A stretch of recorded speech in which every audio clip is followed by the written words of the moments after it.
Guys, I tell you. Open link in new window. Good morning. Welcome to the Friday live show.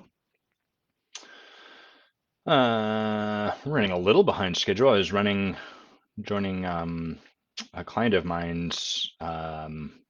He's doing a retreat right now, and so I was just doing some work with his people. So that meant my morning was a little more compressed than normal. But here we are, and I just want to make sure that this is visible. If I click posts, maybe I'll drink some coffee while I do this before I switch over to the tea. We're all here for the tea drinking, but we'll start with where we start. I want to center myself so I'm looking as close to the camera as possible. Heather Beaton has mentioned me in a comment. Oh, there we go. All right, now I can mute this guy. Nice. All right, it's all coming together. Good morning, everyone. Good morning, Heather. Nice to have you with us. You've been so busy, up to so much, changing the world, doing all this cool stuff. I feel like it's been forever we've got this space. If you're one of these people, these eyeballs here, put your name in the comments so that I can give you a shout out. That's what we're here for, right? The shout outs, the hey, how you doings, that sort of stuff. I'm going to jump right into our topics today because I'm starting a little bit late, but you know how I do. We're gonna meander. We're gonna have fun. It's gonna be a real good time, and that's that. That is that. So I'm going to start with a topic that Corey suggested, which is a really cool one, and that is the what.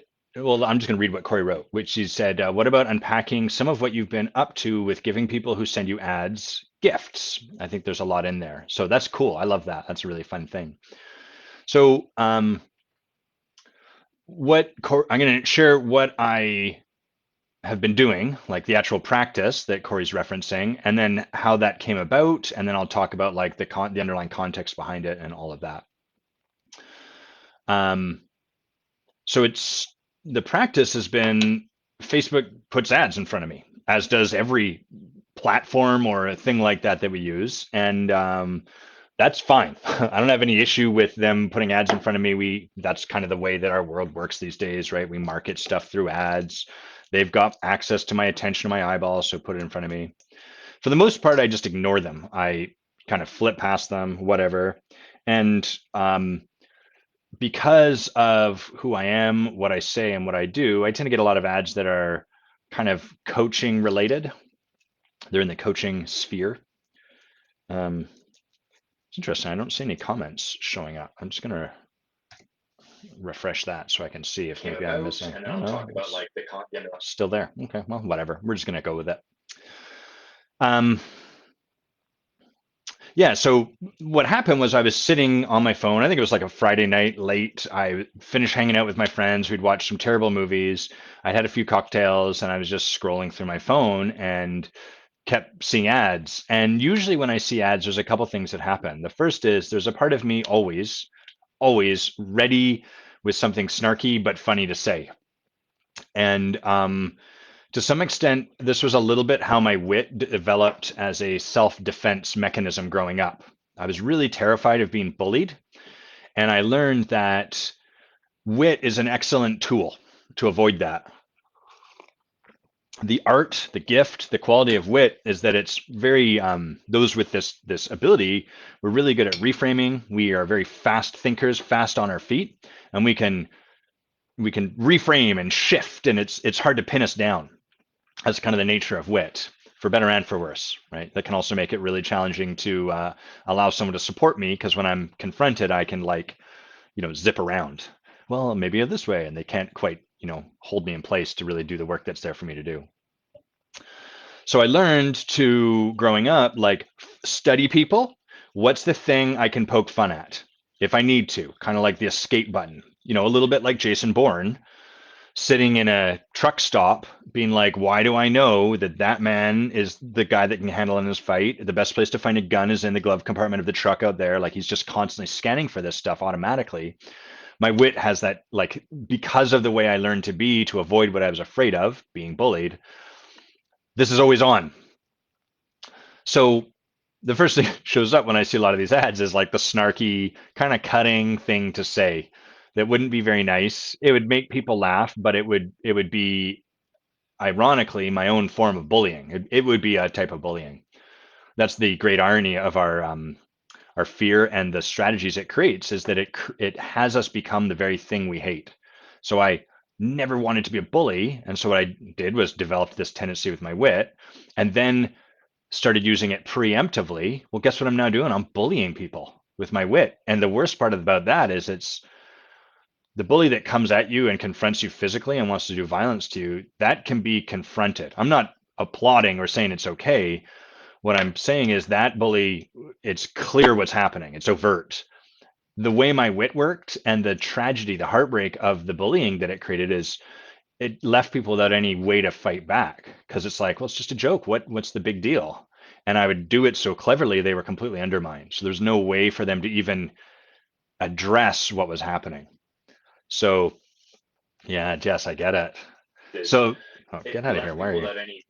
So anyhow, that is always available. There's that part of me that hangs out back here, that version that was like, don't worry, Adam, if you need to stay safe, I'm here for you, that I put together so long ago.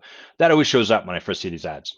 I'm committed to something beyond that these days. And so what happened is that I often the best thing to do with this kind of thing is to ask myself, like, well, what would I love to provide these people? Like, rather than slam them or bring them down or, just do whatever that part of me would do that would feel good in a nasty kind of way, what could I bring from heart?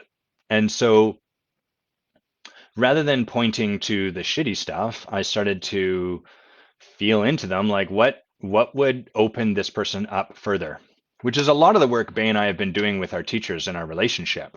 Is when we sit and practice with one another, we're creating a structure, and then we're usually working with a particular kind of feedback we'll go back and forth with. Like I might say, we might take turns where I'm holding the alpha, the masculine pole, saying I see, and then sharing the emotional range I see over there in Bay, and then Bay shares I feel. And we just go back and forth with that. I see your tenderness. I feel missed. I see whatever. You get the idea. It's hard for me to make this up as I go. So as we're doing that, part of where we're practicing is what can I put my attention on that is simultaneously true and would open my partner?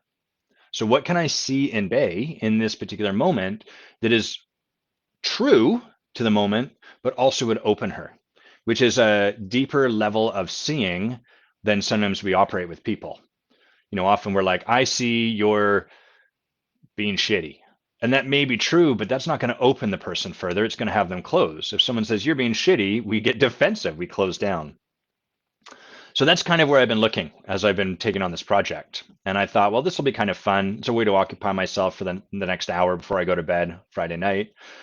So I started scrolling. I'd find the ads that spoke to me and cut them and then paste it on my thing and then just share, random project. I'm taking the ads that Facebook gives me and I'm sharing the gifts I would offer to these people that I most like to give them. So that's the practice. A couple things have come from it. Well, I'll give you an example of like the kind of gift I would offer would be, there was one I remember with it was 4 women, and it was, I guess, a web marketing firm, and it had like a thing above each of their heads that was sort of like a description, like has 10 years of experience of blah, blah, blah. So for example, I looked at this ad and I felt into that, what I saw in front of me, that person, and I asked myself, what would I love to gift this woman in particular? And what came forward was, oh, I would love to ask her to tell me about anything she's excited about that isn't those 10 years of experience. The reason being, as I felt into her, that felt like the thing she's learned to kind of to trade on. That's how she's learned to identify. That's the thing she puts forward first.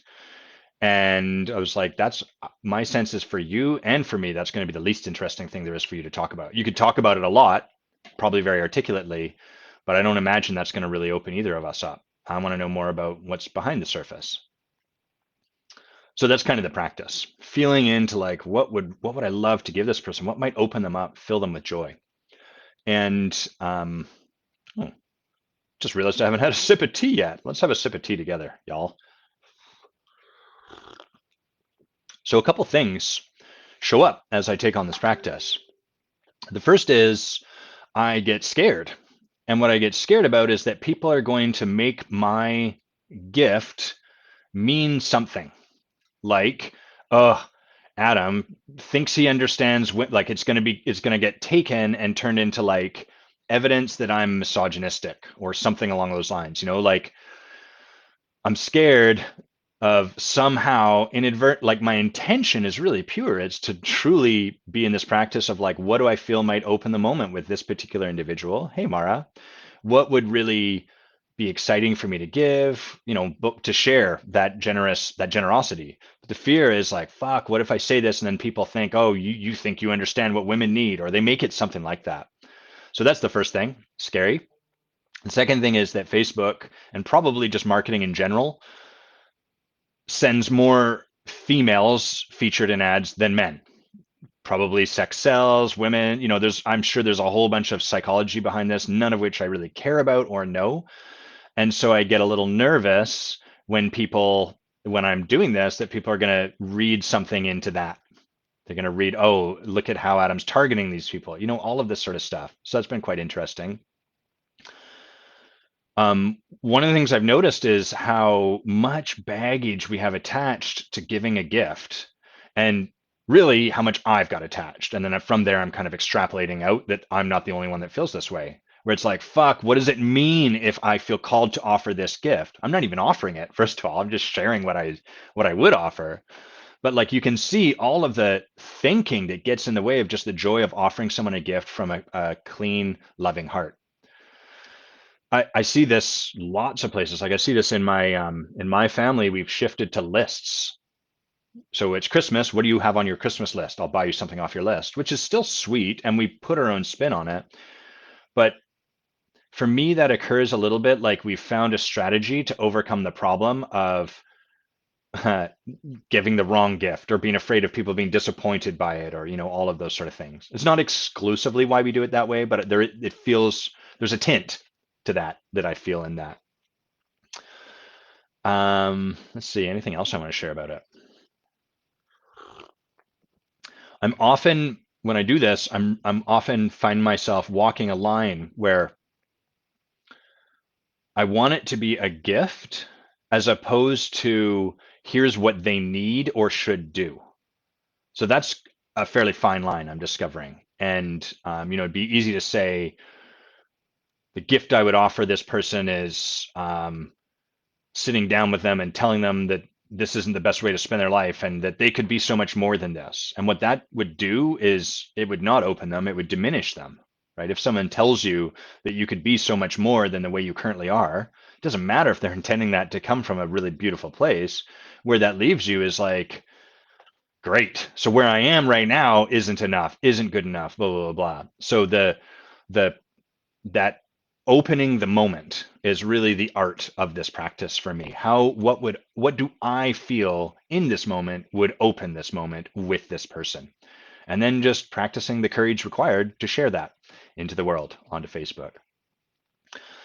In truth, there's plenty of ads too that like it would be more fun sometimes it'd be less effort sometimes for me to just do the sarcastic thing, because I love being witty and clever and sarcastic, and I've got some really good ones. And that often that's not the practice. I'm intentionally practicing something different. It requires a bit more effort because it requires I lean into something that's less comfortable. It's less comfortable for me to do all of this than to just say something snarky about an ad. Snark's easy. And it's easy to get away with because it's an ad. So it's kind of like I think we collectively have this like, well, they're putting themselves out there. They're paying to force themselves in front of you, so they're opening themselves up to this. Mara, yes, an offering, not a trade. I yeah, I see this all the time. When I give people acknowledgement, which I do in abundance, um, they often want to come back and give me something. And the practice I have these days is I'm always a yes to that because I love being acknowledged. Hell yeah. And I need it. Frankly, I have a need. The more I've opened my heart to give more to the world, to give more love, the more I need it to come back. It's a two-way street. You can't open your bandwidth to give more love to the world without needing more back. So I need a lot of acknowledgement these days. So I'm always a yes when people say, I'd love to offer you something too. And that yes comes with a, would you be willing to let that, what I've given you, sit for a week? And what that does is it separates it so that they can give their gift free of any attachment or anything like that, and they can receive my gift free of any attachment. I find that quite beautiful. That practice has opened up a lot. All right, well, so great. I love that you asked that, Corey. I just want to check and see if there's anything else about that practice. Um, I notice it opens my heart. It practices my muscles in seeing people, and it has me grow my capacity to offer something that would open them rather than just point to what's possible. And that's always the art for me is I can see a lot for a lot of people, not always right about it, but that's okay. That's not really the point in this moment. I can see a lot, but whenever I offer it in a way that closes them, that's not honoring my mission. My mission is to continually leave people opened more and more as I walk through the world, leave the world a more fragrant place, so to speak, get that flower blooming. Great question, Corey. Thank you for that. All right, David Medina asked this question last week, but he didn't give me any. He's learning.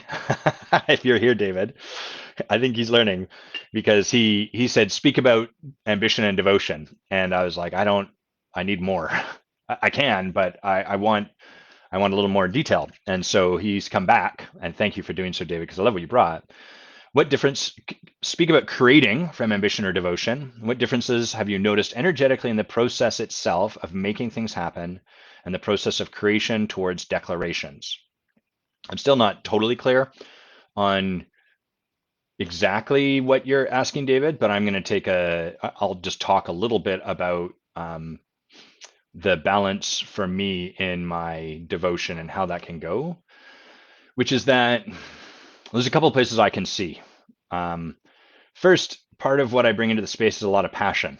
So anyone that's spent any time with me has probably heard me swear a bunch, usually when I get excited, and has probably had at least one experience where they're like, wow, Adam can talk a lot about one particular subject. Like he will talk a lot about the process of painting these miniatures right here. This is, I don't know what this little guy is called, but isn't he badass looking? Like, sorry, I'm just going to take a quick detour. This is for the video only. Imagine you were this guy in Star Wars. Great painting, by the way. Look at the detail I did on that coat. I'm really pleased with how he turned out. So this guy's like, yeah, I'm feeling good. And then suddenly he's got to face this beast. Look at that thing. He's going to eat your gun and your head. That's trouble. Anyhow, I can talk at length about a lot of stuff. I'm very passionate. What happens from my passion when I get afraid is twofold. One is I become obsessed. So passion's a lot like rocket fuel. I have a lot, once I'm into something, I have a lot of energy that I can pour into it. And when that is being done from a place of, I'm afraid if I don't do this right, I suck, or like, I need to get this has to turn out a particular way, otherwise there's something wrong with me. Like when that is the underlying story that I'm acting from, my passion stops being something that's delightful and fun, and it becomes obsessive, compulsive, addictive. It becomes a bottomless pit that I can never fill. There's a lot of people with this quality that find themselves into really demanding careers, like law. Law is a great, thanks, Cam. I appreciate that. Law is a great career for this because it is very, very deep. So you can dive deep into that field. You can niche really, really, really far. So it's like almost never enough you can learn. And there's never enough research you can do. There's always one more case you can probably find. And so when we're doing it from fear, it allows people who are passion to push the envelope further and further and further, and then show up with a more and more and more closer and closer and closer perfect argument to their detriment. The other side of passion is when I get afraid, is when I'm afraid that that's going to happen, I end up becoming very apathetic. And so What happens is I resist fully pouring myself into something because I'm worried I'm going to get obsessed and stuck in it, and it's going to cost me all the other stuff that I'm working on in my life. And I'm trying desperately to protect my balance because I'm afraid of who I might become. And so from there, what I inevitably do is squash my passion. I push it down. And so the irony of people that are really passionate is they can become very apathetic. We can find ourselves in life kind of wondering like, huh, I used to be really passionate, but these days life feels really gray. What's happened? What's going on? I don't understand. That's what's happened is we've learned to push our passion down, to stuff it and suppress it because that's safe for us, because then we know we don't have to worry about getting sucked into something and maybe running out or losing sight of what matters more or blah, blah, blah. So those are the two poles. And that's often what my process of creation looks like. I'm creating when I'm afraid, when I'm in Enneagram speak, they'd call it disintegrated. When I'm afraid, my creation tends to become very not enough, burning more and more hours trying to make everything work perfectly because I'm afraid to just let things turn out as they do. Instead, I'm trying to force a particular result. Or just ignoring stuff, not willing to sit down because I'm so tired and bored and ugh, it sucks and blah blah blah blah. So that's what I've got for you now, David. And if you want to tighten that up even more, I'd love it. And Cam, I'm going to read what you wrote. You realize it's poor etiquette to give a suggestion and then miss your live. If you could post the footnotes of the complete and right way of letting go of being right, that would be greatly appreciated. Make sure it's the right way, though. It's not poor etiquette at all. I really want to say for anyone, you are giving me a gift when you offer a topic. You're giving all of us a gift because what you're doing is you're generously sharing where you are to some extent, whether you know it or not, just by putting that forward. And so um, I receive that completely as a gift. There's no expectation on my part that if we talk about this topic, you better fucking be there. No, not at all. When you give a topic, that is, you've already created a true gift. And if you want to come and hang out while we talk about it, that's awesome too, but not a requirement. Hey, David, nice to see you here, man. So let me know if there's anything more beyond that that you'd like me to touch on, David. Um, what do we have here? The reflex of competitiveness, standing for people, letting go of being right. Oh boy.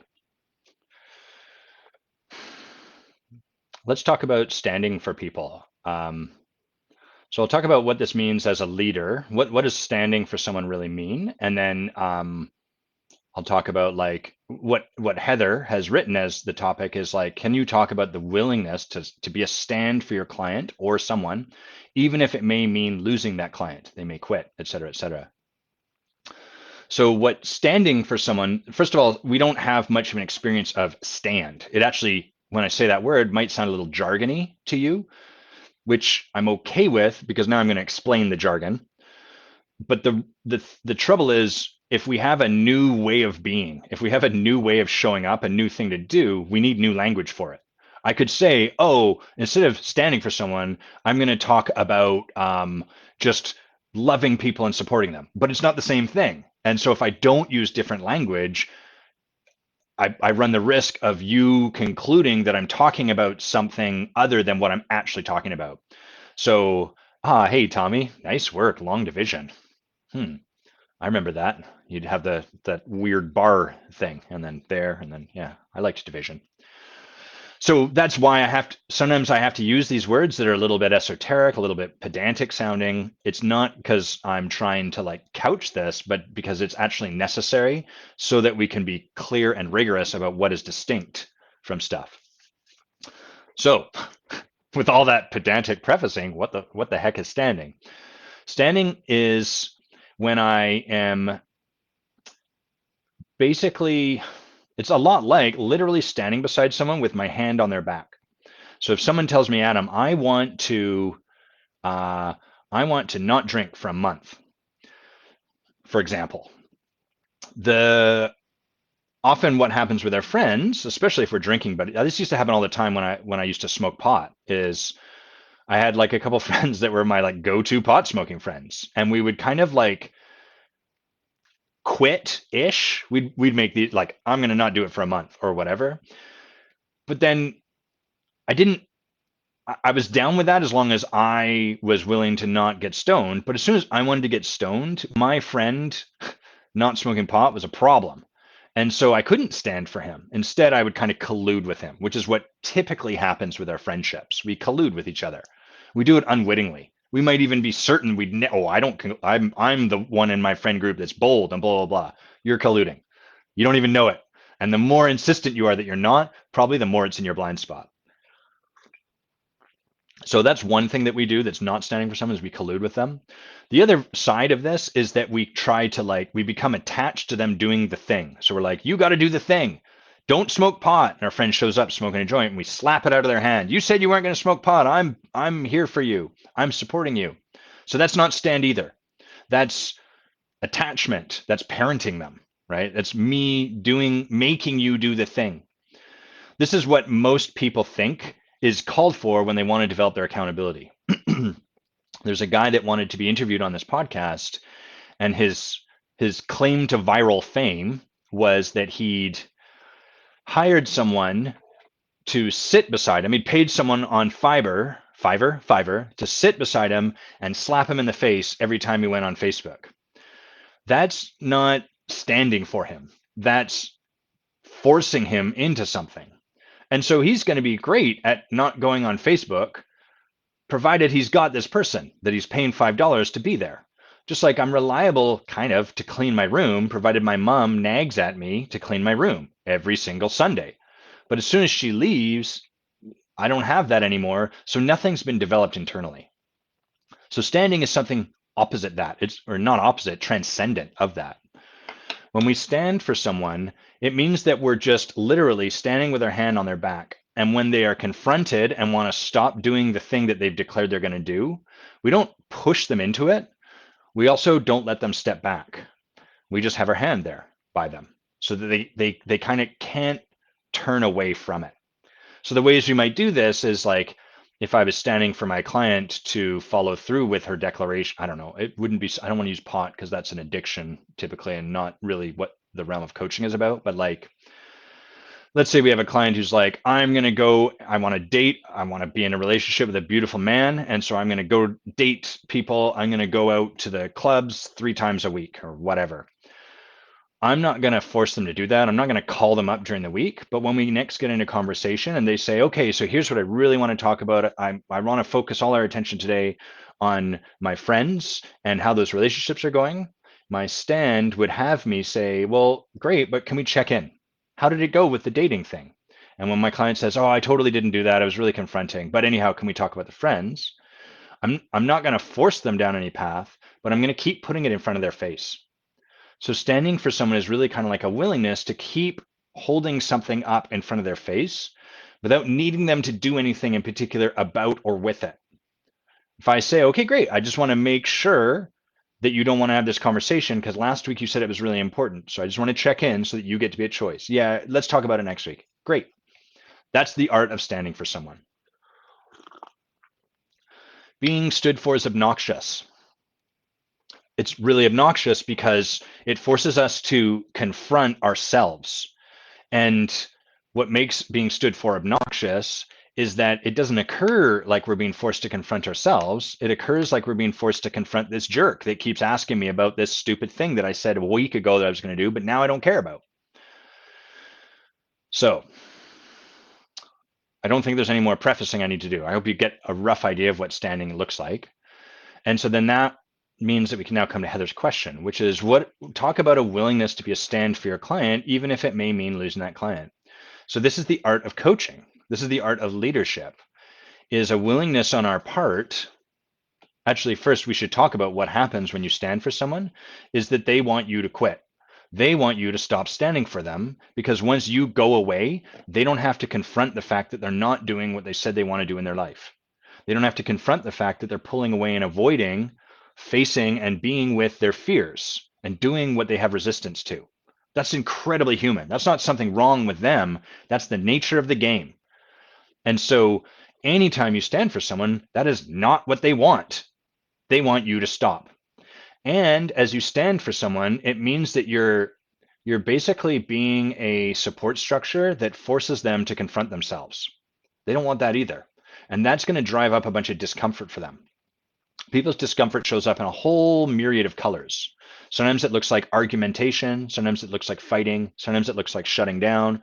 Sometimes it looks like going quiet, freezing, classic trauma responses, right? Fight, freeze, uh, flight, and this one has a many different names. I call it feed, which is basically we nurture everyone else around us. We start taking care of the whole tribe rather than ourselves. Oh, I'm so busy. I would do this thing over here, but I've got to make sure they're fed, and I've got to then take care of this person. I got to blah blah blah. It's quite classic in like ACOA, adult children of alcoholics, and obsessive controller fixer kind of people. Anyhow, so hey Jenna, thanks for being here. So when we stand for someone, they feel a discomfort, and their discomfort will cause discomfort for us. It is uncomfortable to be with another human being who is uncomfortable. We're empathetically connected with other human beings, which is why you try to fix or help other people move away from the experience and feelings that you don't like yourself. I had a client once he was frustrated because he felt he never had enough time. And as we looked at it, the reason he never had enough time was because his developers, he owned a software company and was a developer himself, and he had a team of developers. And when they were struggling and felt like they weren't getting something, he would go and sit down with them and help them get past it and often teach them, do something for them. Great, right? What a nice guy. Except what's happening is that he can't be within himself that discomfort of not knowing. He's not able yet to fully be and just sit in feeling kind of stupid. And so anytime one of his developers had that experience, he automatically, without any choice, felt this urgent need to go and help them move out of it. So that's what I'm talking about, that empathetic discomfort. When we feel someone suffering the way we are not yet able to be with in ourselves, we go to help them move out of that suffering. I'll give you one more example. People that are always glass half full, silver lining in every cloud, everything's smiley and wonderful. Often what's going on is they can't be with sadness. They can't be with their own heartbreak, or they can't be with their anger. And so when you're around these people, you'll find there's not a lot of space for you to be in your glumness, because as soon as you start to share how things are for you, they're going to try from a loving, well-intended place to give you a reframe so you can see it in the positive light.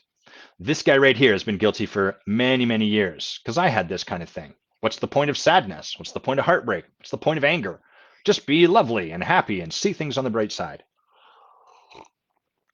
So because I had no capacity to sit with that in myself, I had no capacity to let and allow other people to sit within it. No ability to just be with them.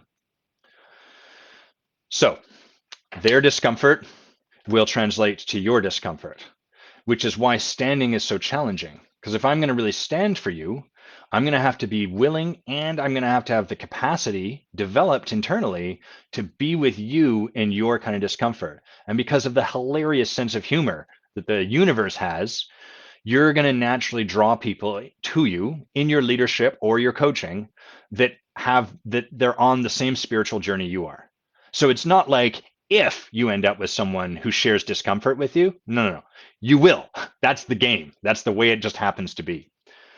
So as you try to stand for these people, you're going to feel their discomfort. You're going to feel whatever they can't be with, and you're going to have a natural human desire to move them out of it. So before we even get to what Heather's talking about, this is what's in the way. This is why we got to take on our own work, is because it's so challenging to stand for other people. And until we've had someone stand for us so that we can move through this, we're not able to stand for other people. You can't do this for other people until you've had it done for you. And it's not really about having it done for you. It's about you being willing to allow another human being to stand for you. And that tends to drive up a lot of your own resistance and all of that stuff. Heather, that's brilliant what you just wrote. Heather's sharing, I have a dear friend like that. She cannot be with others. Other people's not happy, their lack of contentment. And the impact is that it leaves Heather not feeling heard, because we aren't. right? We're like, hey, I feel sad. And then someone like me, for example, is like, well, you don't need to feel sad, blah, blah, blah, blah. And then it's like, well, but I'm sad. Like, we're left sort of feeling not enough, like there's a way we should be instead of the way we are, so on and so forth. Dave is saying, is anyone else getting uncomfortable hearing about getting uncomfortable? So much in the way. Dave, would you elaborate on that? It's funny what you said. I love it, and I really would like to hear more because I think there's something really profound in what you're talking about. So if you're willing, love to have you share a little bit more about that. Holy shit balls, says Michelle. I love it. Michelle, would you share as well a little bit more about the shitballs that you're seeing in this moment? So now we're at the point where we're going to talk about standing for someone and the possibility of them quitting. So this is what happens when we really stand for people. If you really are standing for people, so now we're going to assume you've done all that work, you've allowed someone to stand for you, you've been through that discomfort, that crucible, that excruciating experience, you've wanted to tell them to fuck right off, and you've stood and allowed them to stand for you and all of that. And then now you're going to do that for your people. And what happens when we stand for people is that you now become the sole thing in the universe that is keeping them present with their confrontation. I wanted to call it confront. That's why that word came out weird. Confrontation. I said it weird. But so you're the sole thing in the universe. The rest of the universe is going to collude with that person. Yeah, you should quit. If you don't, this is sort of the typical stuff we hear. You know, if you're feeling anxious about this, you shouldn't do it. You should only do stuff that feels good to you. Well, that's kind of great, except when your anxiety is the strategy that you've learned to do to avoid having to be with your fear. And so it's like if all you ever did was steer away from that, you're never going to lean out into the edge and be with the stuff that drives up your strategies that would then give you the opportunity to do the hard work of moving past that so you could create the breakthrough to be on the other side. Or the world will say stuff like, why do you even need to face this stuff? Why can't life just be easy and free? It can. There's probably not too much growth, or at least not too much transformation from there, but it can be easy and free. We're not saying you have to do this stuff. What we're saying is if you want something on the other side of that, then this is part of the path. Just like it's if I was like annoyed by water and I was like, why do I have to take a bath? Why can't I just not shower and take a bath? I can. There's just some consequences that come along with that choice. So life can be about just never having to feel anxious and never feeling afraid. There's just some consequences that come along with that. So no harm, no foul one way or the other.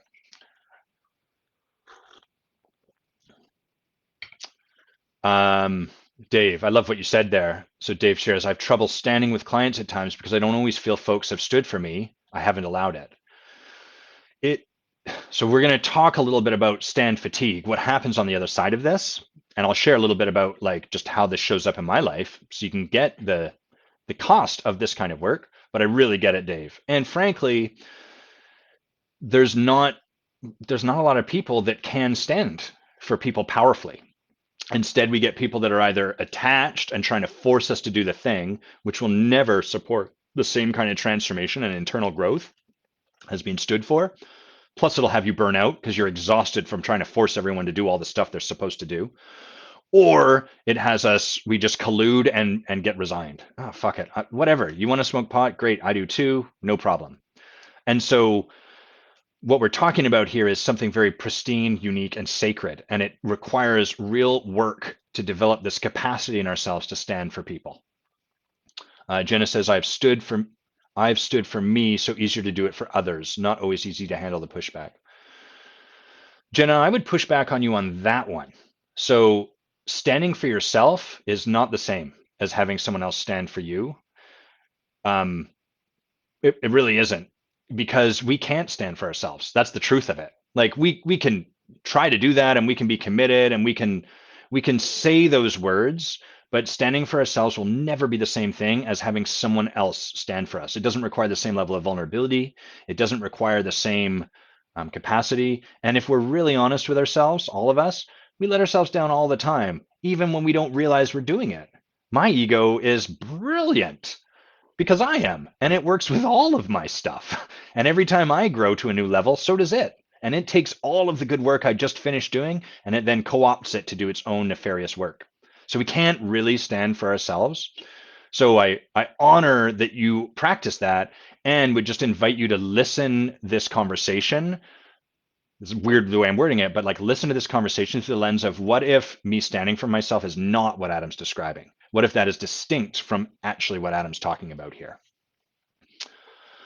Michelle, you say absolutely the part about not being able to stand for someone else because not experiencing someone standing for you broke you open. Yeah, I totally get it. And Lindsay, hey Lindsay, thanks for being here. I'm just going to read what you wrote.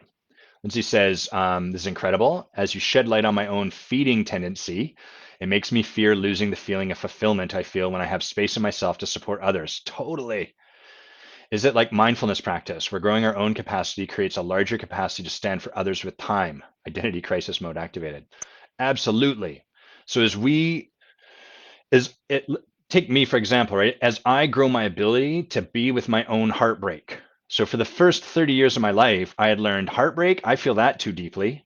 I sobbed for days in this stupid movie, it's a funny movie called Shirley Valentine, where this woman goes off to Greece and she rediscovers herself and how unfulfilled she is in her marriage and her husband's a jerk. And then she's due to come home and there's a scene where her husband's waiting in the airport holding flowers for her and she doesn't show up because she's having sex with some hot Greek guy in the Greek islands. And and he's left there in the airport holding the flowers. And I cried for days and days. And so that level of heartbreak and the depth to which I feel that stuff, I learned to shut that off. And so what then happened is I became fragile. There was no room for any of that to exist. And I just had to create an iron wall to not let it in. So as I learn more and more, ever, forever ongoing journey, as I learn to allow more room for my own heartbreak and to feel the depth of the heartbreak that is there for me to feel, I'm able to be with other people in their heartbreak more and more. I don't need to fix it over there because I don't need to fix it over here as much. I don't need to stop them feeling that because I don't need to stop me feeling that. So that's how this kind of works. As we expand our capacity, Lindsay, we become what we would call a clearing. I become a clearing where heartbreak can show up because it can now show up over here. Tommy, I'll come to that maybe. It's a good question. It's just, it's going to take us off on a tangent. So let's see, where were we? We need T to recapture the place we were talking about. By the way, you guys are awesome. Your comments are fantastic. I love what you're sharing. I really appreciate it. You're fueling me. I'm hoping that I'm fueling you. So thanks. We're co-creating. So as we stand for people, we become the only thing in their world that is actually keeping them facing what is confronting them, their fears, ultimately. Not just their fears, but their fears realized. So that's what confrontation is. It's like, if I'm afraid that people think I'm stupid, the moment of confrontation is not just allowing myself to think, oh, I'm worried people think I'm stupid. The moment of confrontation is taking the action that puts me at risk of that and then having people tell me they think I'm stupid or whatever they do that I interpret as that. That's the real confrontation. And so the stand my coach might take for me, and she stands for me a lot, might be like, hey, you said you were going to go do that thing. How's it going? And she's just continuing to keep that conversation in front of me. So I move in it. So as we stand for someone, this thing will reach a fever pitch. Their resistance will become stronger and stronger because they are getting pushed further and further out onto the edge. And that's the point where people, one of two things will happen. They're either going to step out over the ledge and do the terrifying thing and create the breakdown, from which on the other side, the breakthrough can grow, can be created, not until. The other thing that happens is they'll either break you or they'll quit. So when they break you, what they do is they do whatever they have to do to have you relinquish your stand. So here's some great ways to break someone standing for you. Attack them. Point out what they're doing wrong. Explain to them how you need them to be different. Try to modify the way someone is standing for you in such a way that then you wouldn't have to be up against your own confrontation. So what's happening in this approach is that rather than really getting that I'm in a battle with myself, the thing that I don't like being with is actually this part of myself that's coming forward and that I have to face. I'm instead taking that battle and making it about me and my coach. Oh, the problem's you and the way you're showing up and the stuff you're doing and how you're not being this way and how you're being too much that way. If you could change all this stuff, then blah blah blah. Now I recognize there's a bit of the razor's edge here is that there's tons of coaches not doing their work. So there's a point where you have to be willing to really trust the person you've chosen. You have to trust your coach, at least for the duration of your commitment with them, and be like, okay, even though there's a part of me that wants to make them wrong for everything that's happening, I'm going to bring that to them. And as a good coach, you support people to be in this and to see themselves in a battle with themselves. But on some level, we have to be willing to trust that person to stand for us. And we have to trust, like, even though I want to make this all about how you're doing this wrong, I'm going to trust what you're giving me in this moment so that I can get beyond making this about you and get back to what there is for me to fight right here in front of me, inside of me. So that's one way that they'll break you. Another way they'll break you is just like try to make you give up on them.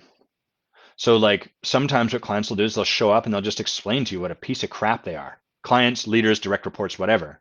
Yeah, I didn't do that thing and I suck. And like they might as well just be hitting themselves with a cat of nine tails, flagellating themselves, telling you how much they suck.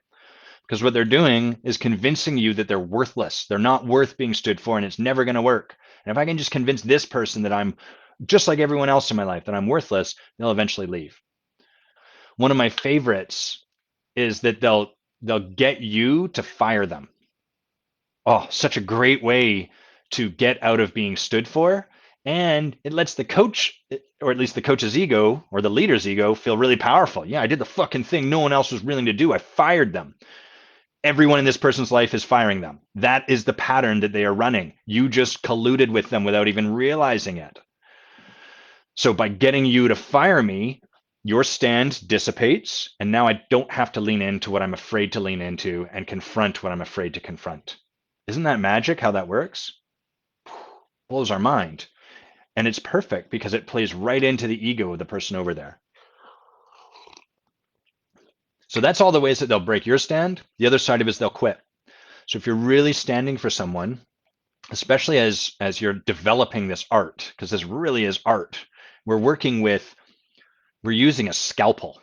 And when you're working in the realm of fear, I often hear firefighters talk about fire and how fire is like it's got its own personality and it's got there's like this nuance to it and it's subtle and sneaky and does all this stuff. Well, that's how I relate to fear.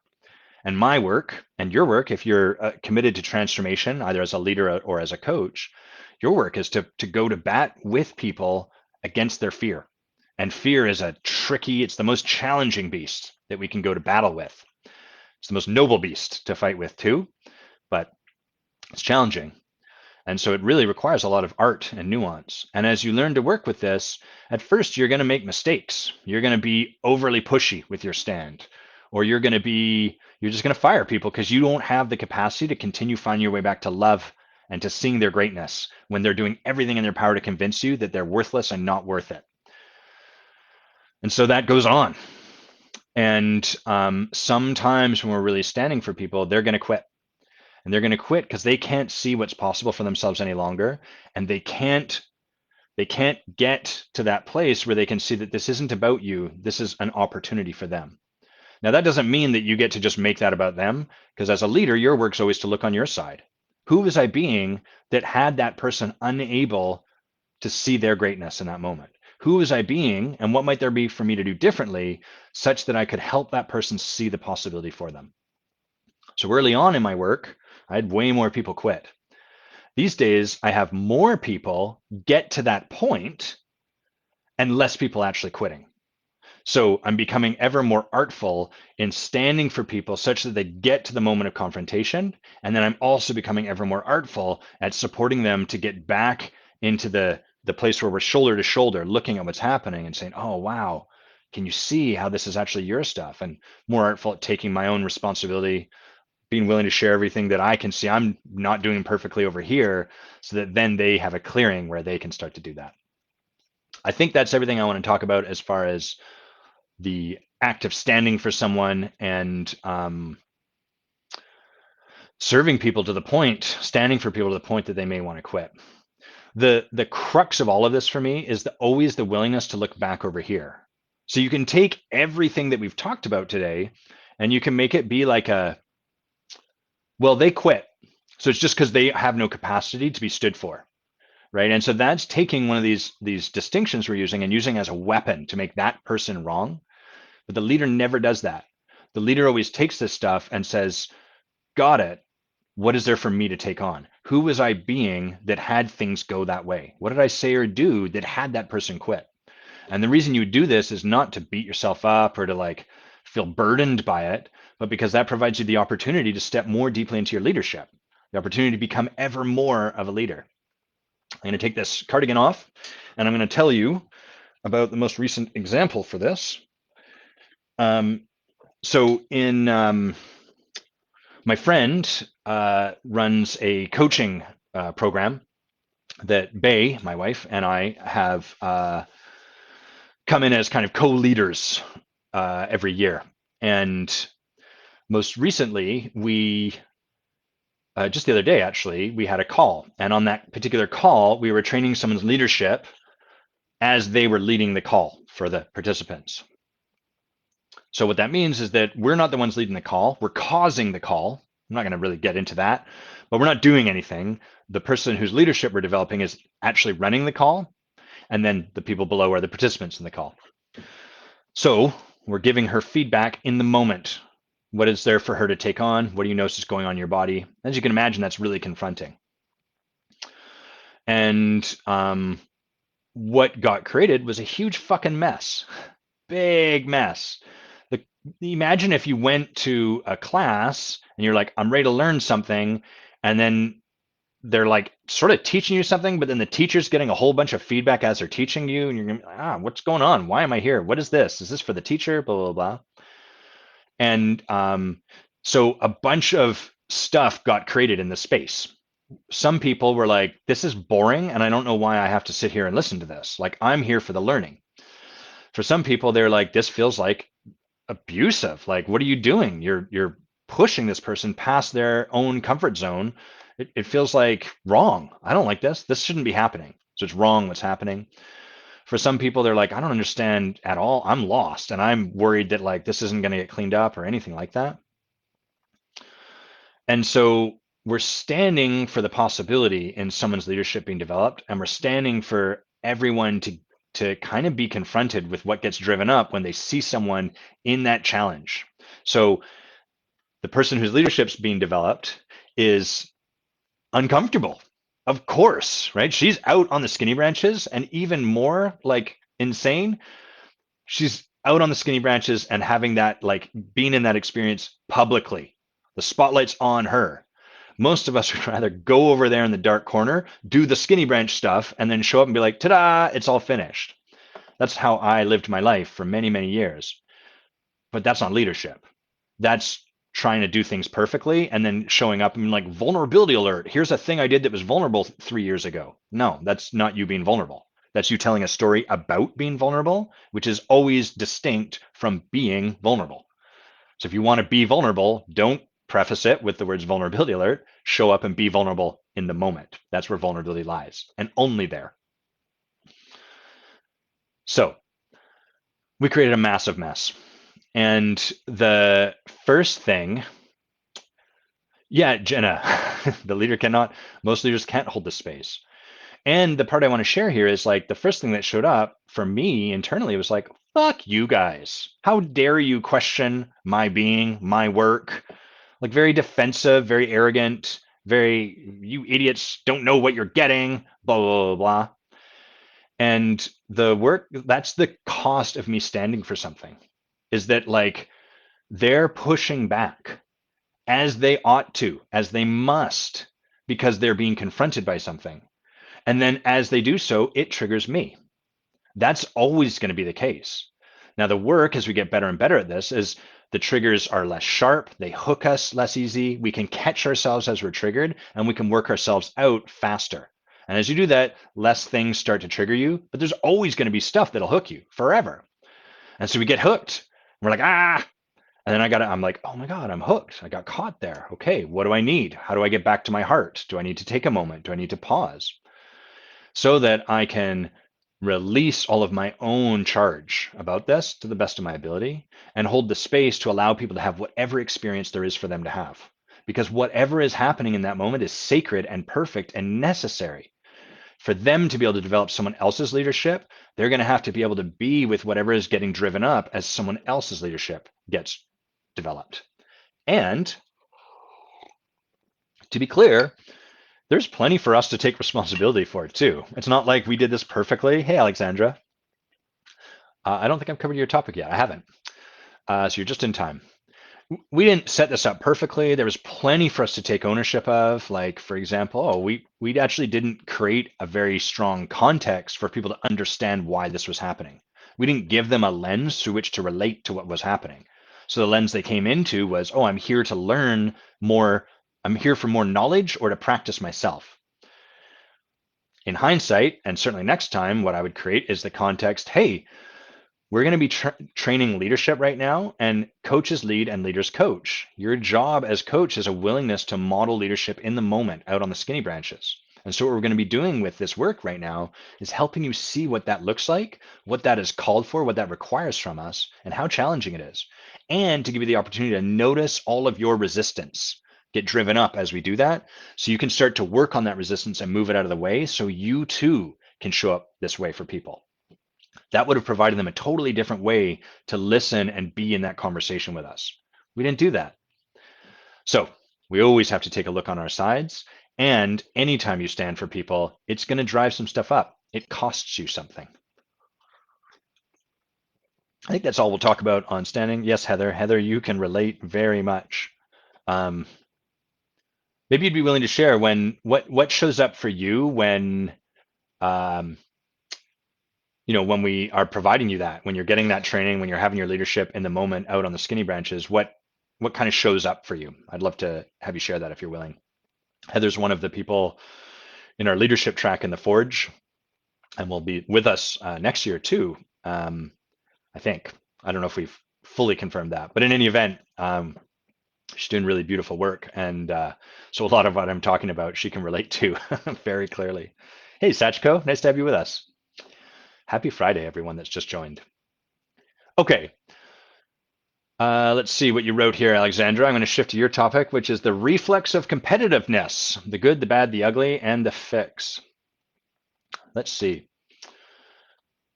Competition's kind of a funny thing in my house, in my life, because um, my parents are both quite competitive. It's kind of in my blood. We like to, well, I think it's probably in most humans' blood, if we're really honest with ourselves.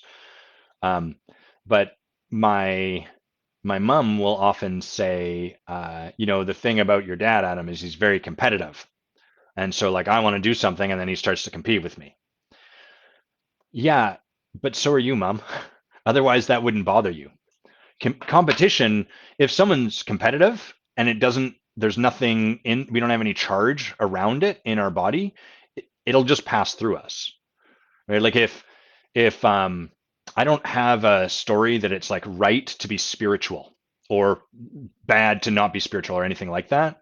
So if you came up to me and like showed up in a way that was very non-spiritual, there's just no charge for it. I'd just be like, all right, whatever. But if you show up to me and start acting like you're super fucking smart, now we're gonna have that's gonna trigger me because I've got that stuff too. I've got stuff around brilliance. This is part of who I am. So my mom thinks it's my dad's competitiveness, and she's not wrong. It's just, yeah, but you have you've got your own stuff around that too. So whatever we have a charge with is a reflection of ourself. Now, to be fair, my dad may have learned to be with that part of himself by working really hard to be the best. And my mom may have learned to be with that part of herself by like refusing to enter into any competitions. So one of the places I can, for me, it's not competition is kind of like the strategy further down the line. What shows up for me, hey, Obs, I miss you too. It's been a long time. Now I'm thinking of the Rakim and whatever his name is rap. It's been a long time. I shouldn't have left you without a strong rhyme to step to. Man, what a great rhyme. Anyhow, um, for me, what's really at play is this fear of being a disappointment for people. And so I bring a lot of presence into the room that has people there's like an expectation I feel or fabricate or often that exists. Hey, Adam, nice to have you with us, man. Happy Friday. So I show up and people are like, this is going to be rad. Look at this guy. He's cool. He's going to blah, blah, blah. And then I feel that as like an expectation. Fuck, I need to be awesome now. People think I'm going to be awesome. I don't want to let them down. I don't want to be a disappointment.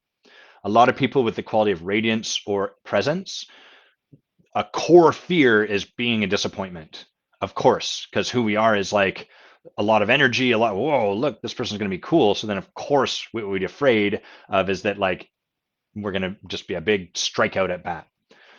So, in order to solve that problem, that issue I have, that allergic reaction I have to being disappointing, which, by the way, no secret to many of you, but like there's no getting away from being a disappointment. It doesn't mean that I'm perpetually a disappointment, but you're always gonna, people will be disappointed by you at times. We know the truth of that because the universe is infinite and vast and abundant, and there's 7 billion people on this planet. And if you're trying to play some kind of game where you never disappoint any of them, you're probably living in a cave meditating. And it might feel nice, but if you're really going to put yourself in the arena, you're going to face disappointment along with everything else. None of it's wrong. It's our relationship to the thing that makes it problematic. So my relationship to disappointment is the issue. Not that I might disappoint people, but that I have that be meaningful, that I would leave people disappointed. And so from that meaning, what I learned to do was take my passion and be hyper focused on stuff. When it came to sports where you're trying to win or video games where you're trying to win, that turned into competition. And so the two places I went towards are either be almost fixated, like I will do the work. When I played squash, a lot of people just go and play games. I would do drills twice a week. I took squash lessons, sometimes twice a week. I was more than willing to do everything necessary to be really good. And I was quite good. Oh, that's so cool, Michelle. Michelle just said I spoke to Alfredo today. He sends his love from the Andes. Alfredo was the guide, and Michelle came with Nathan and I to Machu Picchu, and Alfredo was our guide. And he was an incredible man, really a kindred spirit. It felt like the work he was doing was shamanistic. The work I do is transformational coaching, leadership work. But like I got this feeling from him like, oh, we're walking the same path and we're doing similar work with people. So that's awesome. I love that that you got to talk to Michelle. I really want to go see him. So hyper competitive. And the trouble is all of that competition and stuff was still built on top of my own inability to be a disappointment. So what would happen is I'd get out in a tournament setting where you'd have people watching your games and there's pressure and I would suck. I was an A level player, but I would play at a C level of skill because I just couldn't get in my head. Andrew, Cusco and Machu Picchu is where we were. And then all the Agua Calientes and places like that. I couldn't, I had all of the requisite skills, but I was playing a game so as to not be a disappointment rather than out of love or joy or passion or the thrill or any of those sort of things when in the setting that forced me to confront that stuff. So that's part of what happens with competition.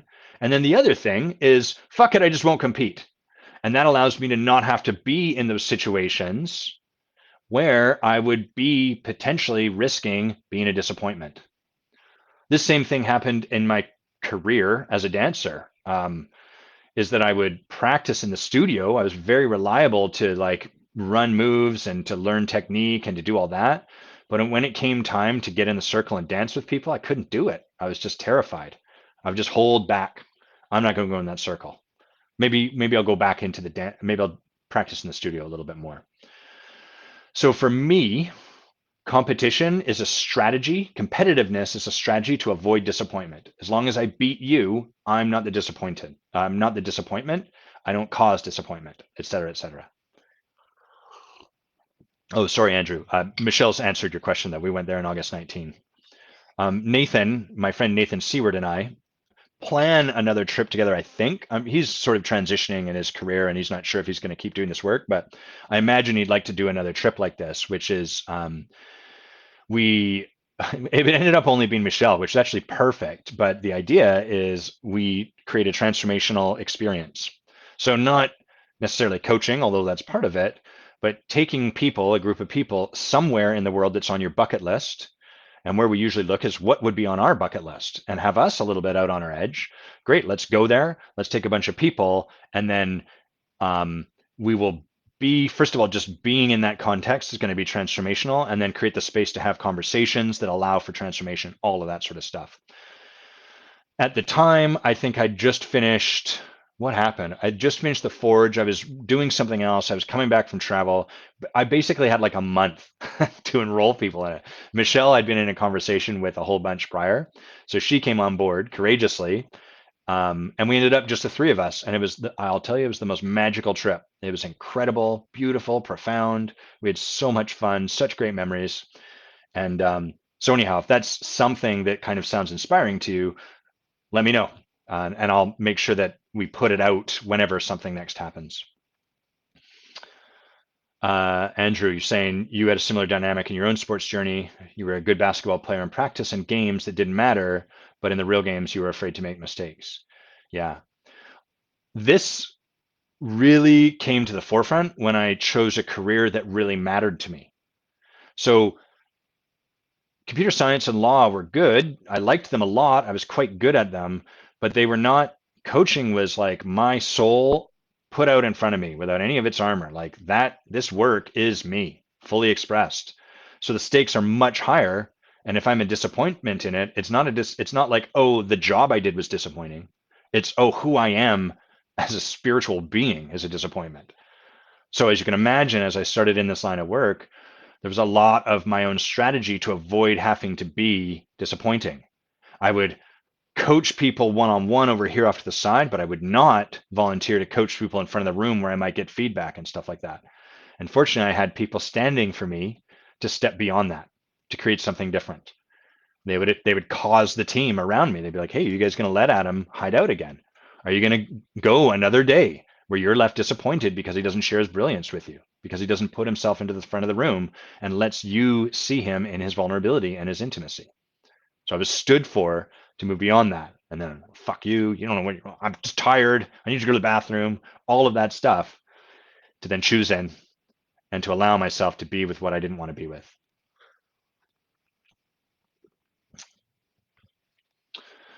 Let's see here.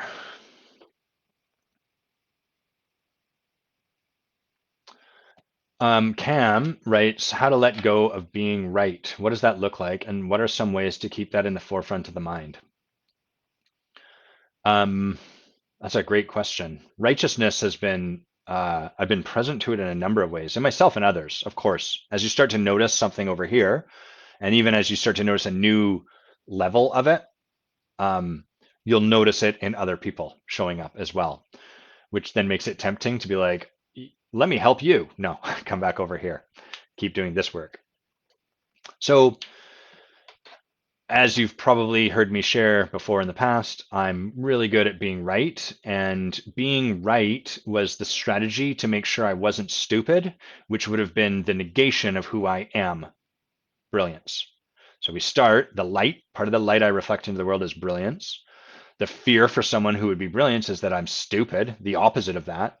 And the solution to that, the way to never have to confront that fear, is to ensure I'm right. And there's a whole bunch of ways to ensure I'm right. Think a lot about stuff, read books voraciously, consume information, listen to podcasts, do all this stuff, all of which is awesome to some extent until it becomes automatic and always on and in the way of something else that I want. So that's well-worn territory. And as you can imagine, great fit for the career in law that I was on the trajectory towards. Read books, consume information, argue, be really good at debate, think through all the steps and be able to articulate them in a way that makes me sound both smart and makes you feel stupid. And if I condescend to you and diminish your argument enough, the judge is going to choose mine because I seem like the smart person, the one who's got his finger on the pulse, and then I win the case. Fun, right? What a rosy picture. So the the thing is not how do I stop being right? Because that question keeps me inside of the context about being right or wrong, right? Like, right?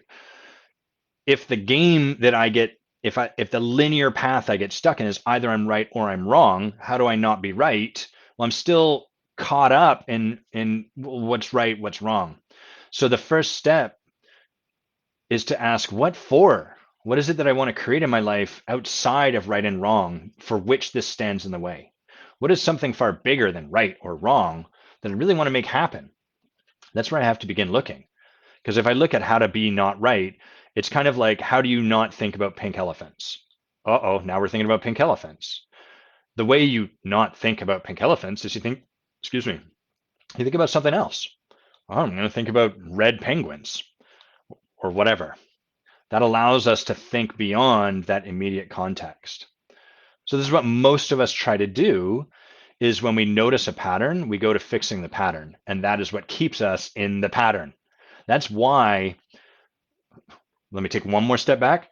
The reason we do that is because we can't actually see the pattern. We can't see how our fixes to the perceived problem recreate the problem in the first place and have us continue in the swirl. And this is why I have a job. This is why transformation is so elusive, and it's why it's so hard to create the real transformation that we're hoping we'll get from like a New Year's resolution. We might be able to change the habits on the surface, but the underlying pattern will stay the same because we can't even see it.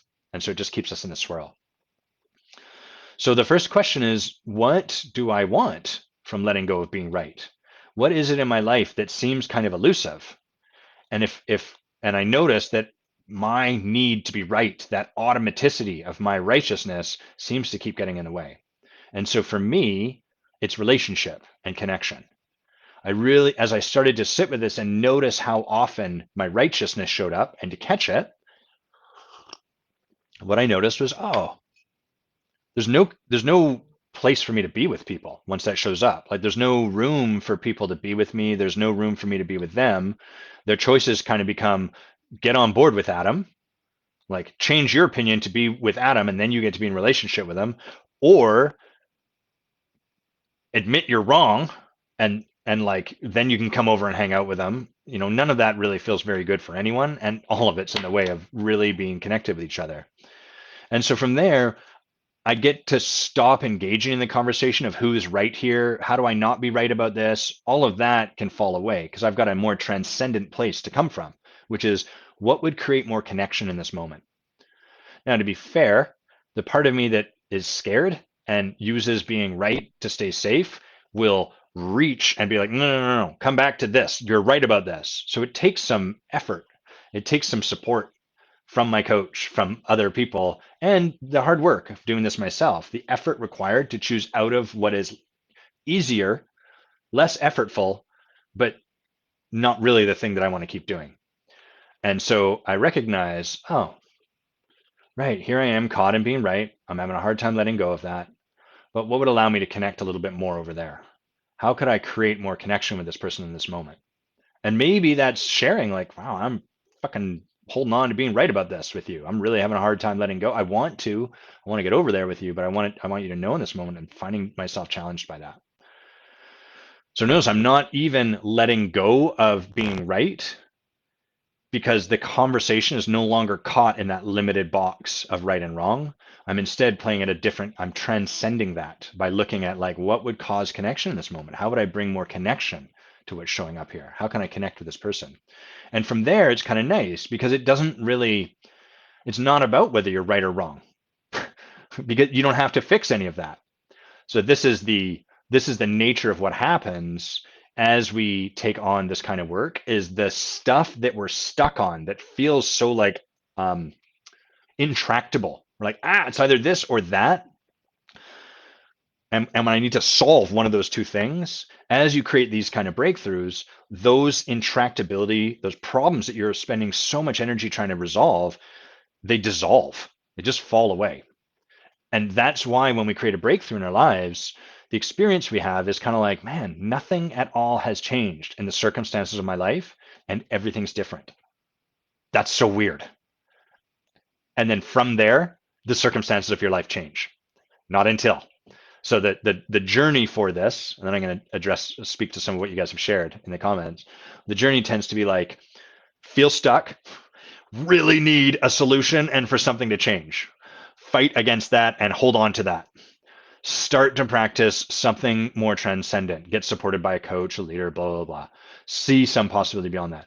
Practice that possibility while at the same time trying to hang on to the thing that you're right about or that you need to solve. So you're kind of trying to, you got 2 feet in the canoes at this point.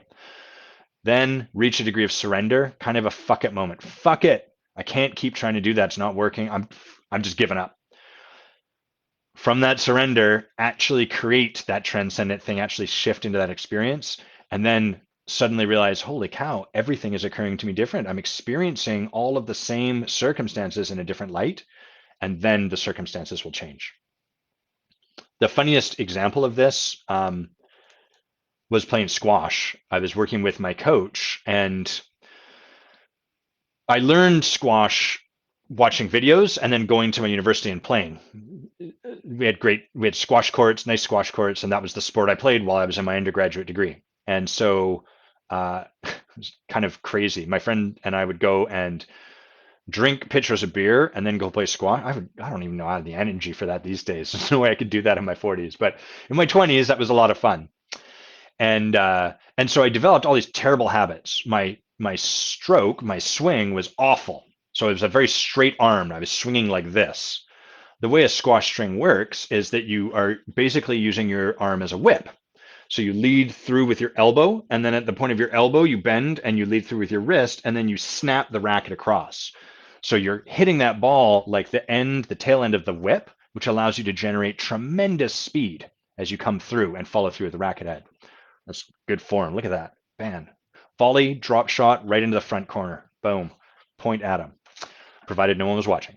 Okay, so I had learned all these bad habits. I couldn't swing properly. I was swinging with this straight arm. And I started taking lessons from a man who's now passed away called Stu Dixon, who was such a gift to our community in Victoria. I just want to take a moment to share how lucky I was to work with this guy. He took the Canadian squash team to the Olympics. He worked with Jonathan Power, who was our Canadian 2-time world champion. Jonathan Power became the #1 in the world at the age of 23, I think. And then he redid that at the age of 32, which is remarkable in a sport as demanding and grueling as squash. To be world #1 at 32 is crazy. Stu Dixon was the coach behind that. And so an amazing guy. He was from New Zealand. He's a Kiwi, great accent, obs, and really, really, really great to work with. And so he was working with me. And I was swinging my racket and he was telling me what to do. And he was like, watch me. And I'm like, I'm fucking watching you. I think I'm doing what you're doing. It's very frustrating. And I just couldn't do it. Like biomechanically, I couldn't understand what there was to do. And I was trying to do it and make it happen. And it just wouldn't. And I was frustrated until eventually I was like, fuck this. And I just started flailing my racket, like almost to make a point, like, look how stupid you are. Watch, I'm doing it. It's not working. And he was like, there, you did it. I was like, what? I hate you. And I did it again. He's like, yeah, there you go. So I had to surrender the thing I was trying to make happen and like allow this stupid swing so that I could kind of let the whole wall of bricks, so to speak, of the technique I'd built up at this point crumble to the ground. And only then could I start to create the new thing.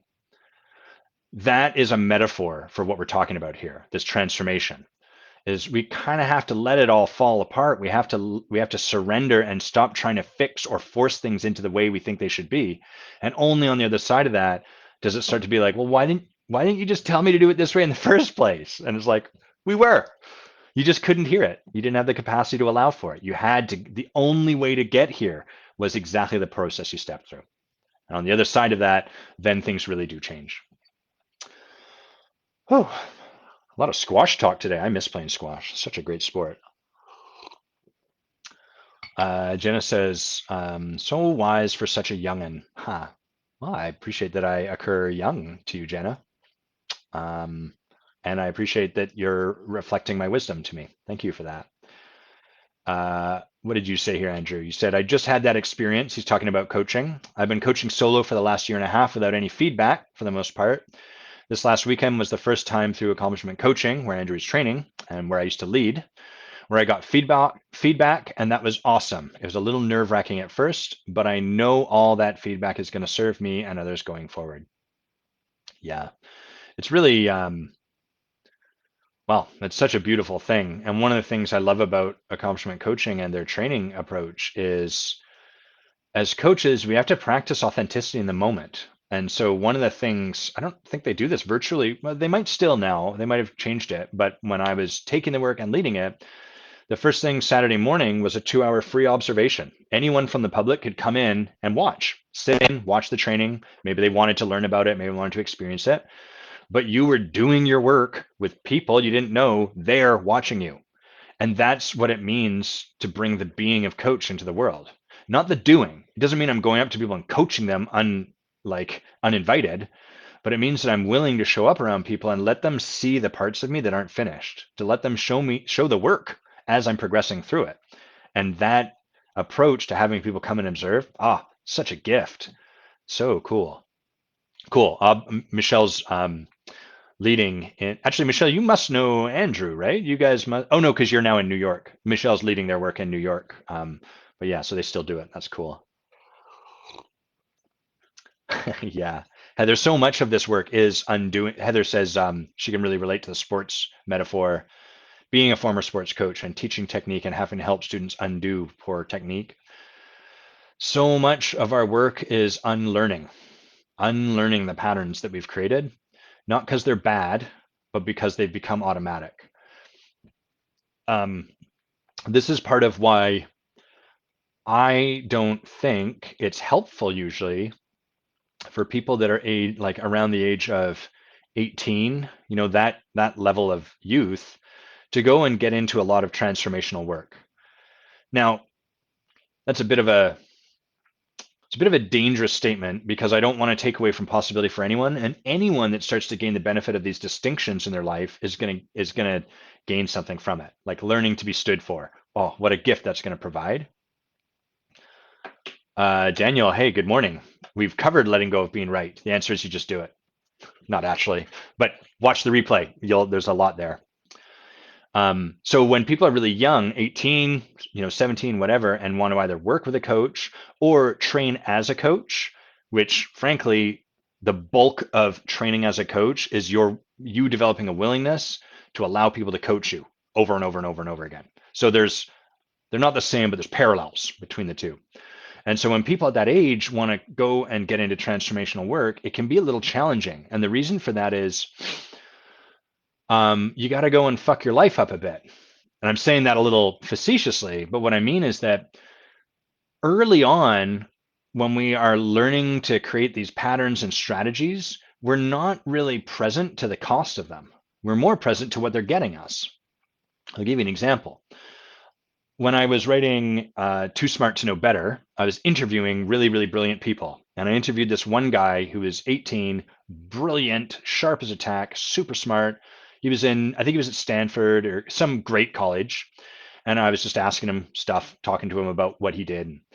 And he shared with me that he used a spreadsheet to track all his relationships. And on that spreadsheet, it was like the person, when they met, what he knows about them, stuff that they perk up when he talks about. So stuff he knows they like to have mentioned, stuff that they don't like to talk about, and blah, blah, blah.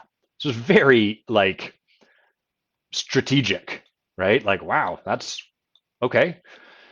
And he didn't occur this way. He occurred like a man with a really big heart, but like almost a little sociopathic, I can say that with some lightness and some love because I can absolutely see myself running those same patterns. And from fear, still have the capacity to get a little sociopathic, very cut off from my heart. I'm not going to murder someone, but I can be very entirely a set of logical rules enacting themselves on the world.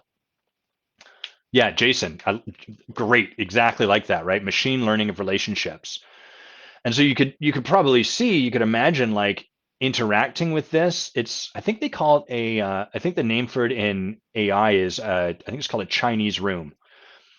The the metaphor of the Chinese room is you have this black box, you don't know what's going on inside, and you input English into it, and then that is translated into, I guess, Chinese, and then a response is given back to you and in English. And you are under the impression, oh, this room speaks English. I'm speaking with someone who speaks English. But you're not at all. You're just getting responses that lead you to conclude that.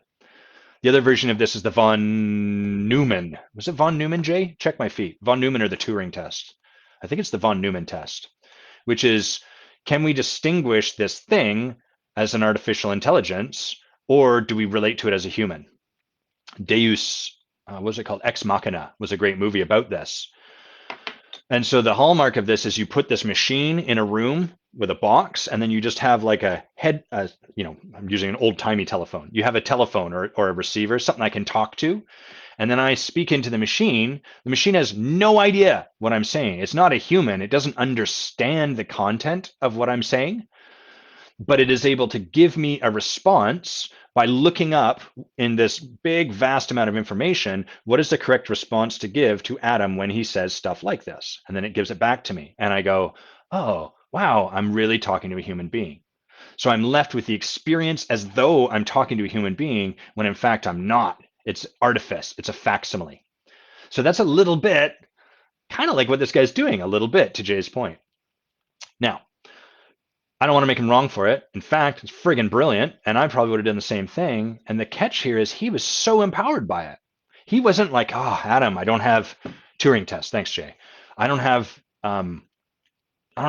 intimacy in my relationships. I don't have a fullness available. There's something that's missing, and I feel like I always know what to say, and yet at the same time, no one ever really sees me, and I never feel like I really see people, and it's annoying. That's not at all the conversation he was in with himself or with me. He was like, yeah, it's really great. I've got it set up. I reference it. I cross-reference it when I'm emailing. It allows me to make sure that our conversations are maximally efficient and really like that they feel that I'm most connected to their heart. So he is present to all the payoffs, all the benefits that this strategy provides them. And to be clear, every strategy provides us payoffs. Every strategy, even the ones you don't think do. He's all present to that. And the costs haven't really made themselves known yet. Those costs tend to be a little more subtle and they tend to lie under the surface. And it's a little bit like a river flowing across a rock, like erosion. They slowly start to erode us into a particular shape. And then our particular shape guides the direction of the river, and so on and so forth. So this is why I often push back a little bit when people are like 18 or so and are like, I really want to get into transformational work, or I really want to become a life coach or whatever. My suggestion is great. I love that. And you're passionate about it, I think will serve you well. Here's the thing to do right now. Go and fuck up your life and fuck it up in the best way. Go party, run these strategies, run these patterns, run your relationships through a spreadsheet. And like, while it's working for you, be stoked about that. Really celebrate that. And once that starts to become bankrupt, then we can start supporting you to unlearn its automaticity. And that's going to help you start to really then be able to distinguish this in other people and support them to unlearn that same thing. The hope is like, oh, well, why don't I learn how to do that ahead of time? Like if I could see down the road what this is going to lead to, then I could preemptively not do it, and then I just won't make the mistakes. But that's not very human of us. And you can't beat the ego. So what'll happen if they try to do it that way is they'll be like, great, I'm going to not make mistakes this way. And then they're going to get caught some other way. Just like if your parents raised you, there's no way for you to escape your childhood without a bunch of stuff. Like you have my parents were incredible. I couldn't have asked for better, more loving, awesome parents. And yet I got neuroses about being stupid. And I had all these strategies about not being a letdown. And consequently, that made me all weird about intimacy. There's no right way to do this stuff. So no matter how it goes, we're going to create problems. We're going to create strategies that have payoffs and get us stuck. And the game is like a willingness to allow that and then to unlearn it and grow that way. Yeah, I'm with you, Alexandra. It's like there's a paternalistic quality that can be there. Like, well, you're too young, Adam. Don't do this yet. And I would fight against that. And the nice thing here is I don't have to be right about it. So this is my perception. This is my experience. This is often the case. But if someone really was like, look, I hear it and I still want to do it, I'd be like, cool. There's nothing wrong with that. And I think it's going to be cool for you all the same. So I like the freedom in that. Okay. Anything else I want to talk about? Creating from ambition or devotion, the reflex of competitiveness, standing for people, what it costs. I'm going to talk about one last piece on standing for people and really about leadership. So in the work of leadership, we're making messes, not intentionally. It's not that I'm like, who can I make upset and then go upset them? It's that what I'm committed to requires messes along the way. So I'm not committed to the mess. I'm committed to the thing that I'm committed to people fully expressed. I'm committed to people getting an experience of all of who they are and leading from that place. And I'm willing for the messes to show up as part of that.